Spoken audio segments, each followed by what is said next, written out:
Азба көпе адам баласы бір түрлі мақтанның аман болмағы, кейініс сол мақтан деген нәрсенің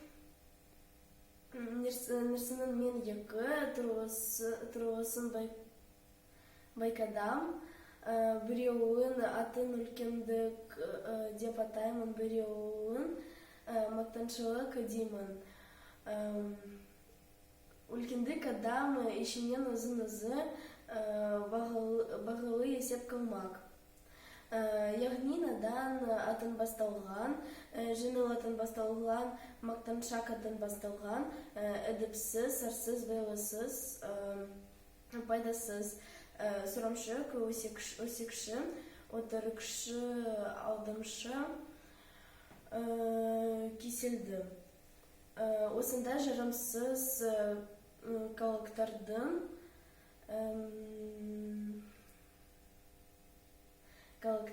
сақтанып,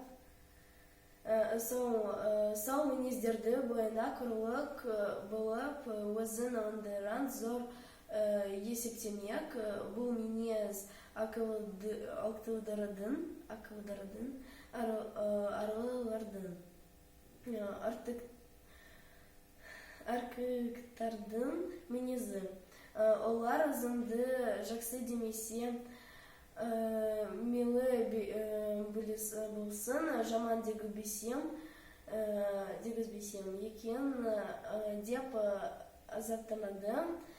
Екінші мақтаншақ деген біреу демесін демейді, десін дейді, бай десін батыр, десін көдесін, пысық десін, әрдайым не түрлі болса десін деп азаптанып жүріп демесінді ұмытып кетеді. Ұмытпақ түгілі әуелі іс екен деп ескермейді. Мұндай мақтаншақардың өзі үш түрлі болады. Біреу жатқа мақтанарлық мақтанды іздейді. Ол надандылықын надан да болса адам. Екіншісі өз елінің ішінде мақтанарлық мақтанды іздейді. Оның ондағы толық адамдағы еден толық емес.